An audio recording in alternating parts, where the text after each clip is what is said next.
पुराण की अलंकारिक कथा है कि हनुमान सूर्य को खा गए थे, पर ये बकवाह यानी बकवास की बात है।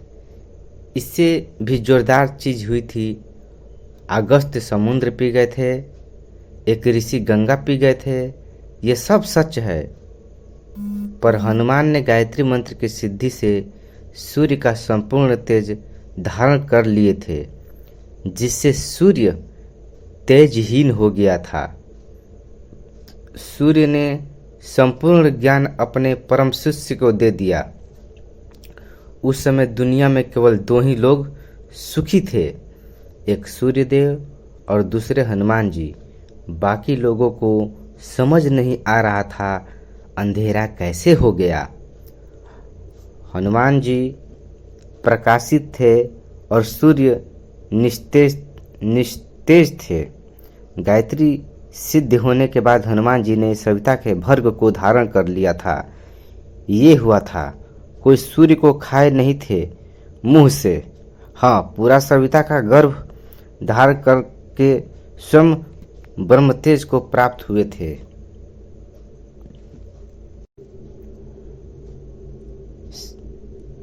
श्री रामचंद्र के भक्तों में हनुमान प्रिय हैं। प्रभु श्री राम के लिए उन्होंने समस्त जीवन समर्पित कर दी। लंका जलाने, राक्षस को मारने हनुमान जी का उत्कृष्ट योगदान रहा है। उनके अंदर जो अलौकिक शक्तियाँ थी वे भगवान राम की कृपा से आई, किंतु उन्होंने भगवान सूर्य से गायत्री मंत्र की दीक्षा प्राप्त करके जो साधना संपन्न की, उसका योगदान कम नहीं था। गायत्री साधना में महात्मा तपस्वी श्रेष्ठ मार्गदर्शन उन्हें भगवान सूर्य की आध्यात्मिक लोक में ही प्राप्त हुआ, जिनके बारे में हम आपको इस प्रस्तुति के माध्यम से बताने जा रहे हैं। तो हमारे चैनल से जुड़ने के लिए प्लीज लाइक और सब्सक्राइब करना ना भूलें। एक बार मतंग ऋषि के आश्रम में मां अंजनी के साथ श्री हनुमान जी उपस्थित थे। माता ने इच्छा किया कि सूर्यदेव से दीक्षा हनुमान पहले ले लिए हैं, उन्होंने ही इनका उपनयन संस्कार किया है और इनके गुरु भी सूर्य हैं। अब हनुमान जी को आगे इन्हीं से शिक्षा प्राप्त करनी चाहिए। ऐसा विचार करके माता अंजनी की ओर प्यार से देखते हुए कहा, कुदरत के आगे की शिक्षा प्राप्त करने के लिए तुम्हें श्री राम जी के पावन नाम का स्मरण करते हुए सूर्यलोक प्रस्थान करना होगा। अपनी माता की बात धैर्यपूर्वक सुनकर उन्होंने कहा, जैसी आपकी आज्ञा माँ। हनुमान जी सभी को प्रणाम कर सूर्यलोक की ओर प्रस्थान किया। राम नाम की मणि उनके पास थी। उनके लिए कुछ भी असंभव नहीं था, इसलिए सूर्य लोक तक पहुंचना उनको बहुत सरल लगा। सूर्यलोक का एहसास अब उनको होने लगा। सूर्यदेव का यह क्षेत्र प्रभाव एवं प्रकाश से पूर्ण था। यहाँ सात्विक एवं दिव्य ऊर्जाएं सभी दिशा में फैली हुई थी। हनुमान यहाँ आकर ठिठक गए। आगे कोई मार्ग नहीं सूझ रहा था। अब क्या करे, यह सोचते हुए उन्होंने प्रभु श्री राम का पावन नाम का स्मरण किया। हनुमान जी को ज्ञात था भगवान राम के ये नाम समर्पण का प्रतीक है। जहाँ सभी साधनों की गतियाँ थम जाती है, वहाँ से श्री राम का नाम मार्गदर्शन कर देता है।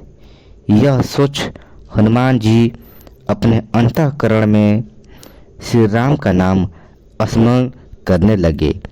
वे ऐसे लीन हुए कि उन्हें देश काल दशा कुछ ज्ञात ही नहीं रहा। तभी एक तेजस्वी स्वर ने उन्हें पुकारा, वत्स। हनुमान। इस स्वर में बड़ी आत्मीयता घुली थी, मिठास था, भावनाएं भरी थी। इस प्रकार से हनुमान जी सचेत होकर सामने देखा। एक परम तेजस्वी ऋषि खड़े थे। उन्होंने स्वयं अपना परिचय दिया। वत्स, मेरा नाम महातपा है। सभी के प्रेरणा से, ईश्वर की प्रेरणा से मैं यहाँ आया हूँ। मेरा दायित्व है कि मैं आगे का पथ को प्रकाशित करूँ। हनुमान जी को उनके बातों में सत्य एवं स्नेह अनुभव हुआ। ऋषि महातपा उनसे कहा कि यहाँ से सूर्य का परम दिव्य वह क्षेत्र है जहाँ केवल वही आत्मा जाएगी जिन्होंने अपना संपूर्ण अस्तित्व को प्रकाशित कर लिया हो और जिनके सभी पंचकोश माँ गायत्री के तेज से पूरी तरह प्रकाशित हो। इतना कहकर ऋषि महातपस्वी ने उनसे कहा, गायत्री मंत्र में सृष्टि के समस्त ज्ञान और विज्ञान की धाराएं समाहित है। जब तुम्हारा सूक्ष्मकरण एवं स्थूल शरीर में परिवर्तित हो जाएगा, तभी तुम्हारी आगे की यात्रा संभव हो सकेगी, क्योंकि इसके आगे कोई भी पदार्थ रोधी वस्तु नहीं जा सकती। केवल सात्विक एवं दिव्य ऊर्जाएं आगे जा सकती है। फिर ऋषि महातपा ने कहा, वत्स, अब मैं गायत्री और परम गोपनीय मंत्र बताता हूँ। तुम भी मेरे साथ साथ बोलना।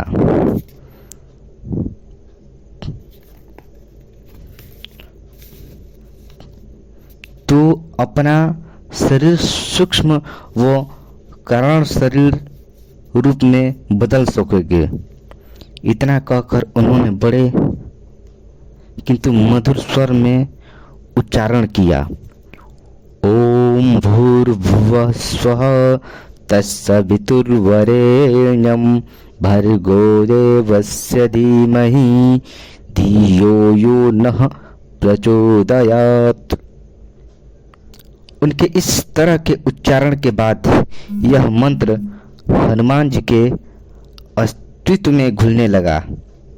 ऋषि महातपा द्वारा भी क्रियाएं बताने के बाद हनुमान जी ने वह क्रिया धारण की। तभी ऋषि महातपा ने उन्हें सावधान करते हुए कहा, पुत्र, यह सभी क्रियाएं दुर्लभ, अलौकिक और गोपनीय है। संपूर्ण सृष्टि में कुछ ही लोग यह क्रिया जानते हैं। इनका भेद तुम किसी से न कहना। माँ गायत्री का साधना का प्रभाव निश्चय ही हनुमान जी